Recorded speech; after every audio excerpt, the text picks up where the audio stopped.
So Apple has just announced the two new iPads of the 2022 year, including the iPad 10th Gen and the iPad Pro. Now I'm going to go through the specs you need to know about these iPads, the pricing, the colors, and of course, the release date for the iPads, because it's actually not too far from now. So let's go start off the new iPad 10th Gen. So starting off, we have the colors. There are 4 colors you can choose from, which is including silver, blue, pink, and yellow, which are very interesting colors. And from what I remember from Twitter, Austin Evans likes the yellow color, which is quite nice. Now going to the display of this new iPad 10th Gen, you'll be getting a 10.9-inch Flagrant Retina display, which has up to 500 nits of brightness, which is actually quite impressive. And also has True Tone, which is useful, I guess. I'm still new to like the True Tone side of technology. But going to the chips that you'll be getting, or the chips you'll be getting for the new iPad 10th Gen, you'll be getting an A14 Bionic chip, which is a big step up from the previous chip, which was the A13 Bionic chip, which was part of the 9th Gen iPad. So the A14 will have a 6-core CPU power, 4-core GPU power, and 16-core Neural Engine, which is actually not bad at all. Now the storage options for the new iPad includes a 64GB option and a 256GB option, which is actually not too bad. Now going to probably some of the things that you need to know is that the camera has been moved. So the camera has been moved from where it used to be to now on top. I'll also show a bit of a clip of it, but it's a very smart thing that Apple did. And a lot of people, like my brother, still say that they basically just turn into a laptop now, which is correct, I guess. Now, going to the quality of the main camera, you are getting a 12 megapixel camera that can record at 4K at 60 frames per second and can record at 1080p with slow motion at 240 frames per second, which is quite good. I'll go into the front-facing camera, which is also your main camera. It's a 12 megapixel camera that has, I believe, 1080p recording quality at 60 frames per second, and of course has the center stage included and all the main things that the iPad has always had.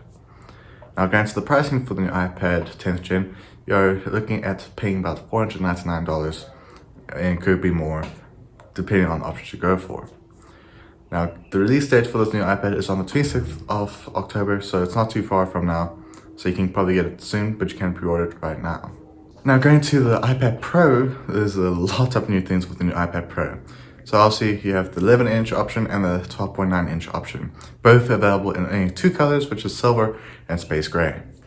Now going to the chip for this new iPad, it now has the all-new M2 chip, which gives it 8 cores of CPU power, 10 cores of GPU power, and 16 cores of Neural Engine, which is extremely impressive. And it's a big step forward from the previous iPad, which had the M1 chip. Now going to the camera system for this iPad is actually quite interesting. So you have a 12 megapixel wide camera, a 10 megapixel ultra wide camera, which can record at about 4K at 60 frames per second, and now has ProRes recording capabilities, which can record at 4K at 30 frames per second, which is quite impressive. Now going to the main front camera, you are getting a 12 megapixel camera that can record at 1080p at 60 frames per second, and also has the same functions as the previous iPad Pro. Now going to the display, for both displays, they also both have a liquid retina display, which also makes it look nice, and has a new function called the Apple Pencil Hover, or Apple Pen Hover, which is actually very impressive. So basically what this allows you to do is you can hover your Apple Pencil about 12 millimeters from the screen and can detect the Apple Pencil. Like if you pivot it a bit, it will detect it.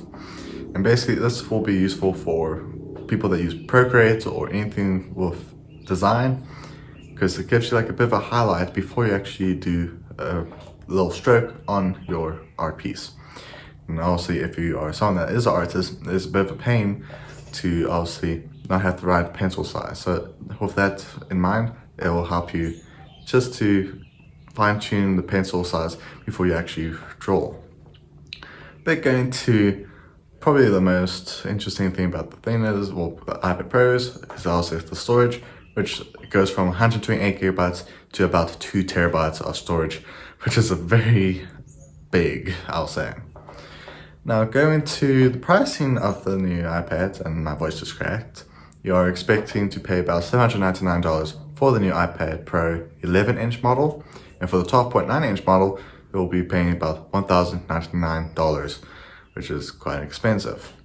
Now, I do want to mention that for most of you that are in the videography side, you now are able to use DaVinci Resolve on the iPad Pro, which is very impressive. I mean, I'm happy that this is finally happening, and I really hope Final Cut Pro will come to the iPads very soon, because I use Final Cut Pro for my editing. I used to use iMovie, but now I use Final Cut Pro, which is why you see more effects, which is very nice. But it's nice to see that more things are happening to the iPad to make it more so it's suitable for all fields, whether you're a designer, photographer, videographer, and so much more. Otherwise, those are the 2 new iPads that were announced at yesterday, or off yesterday's video release. But let me know in the comments, would you guys get the new iPad Pro or the iPad 10th gen? Or would you wait a bit longer to see if there's any new iPads that are coming out next year? Otherwise, hope you guys enjoyed. Please be sure to like, comment, subscribe. See you guys next video. Please be safe, and yeah, I hope you all have a great day. Bye.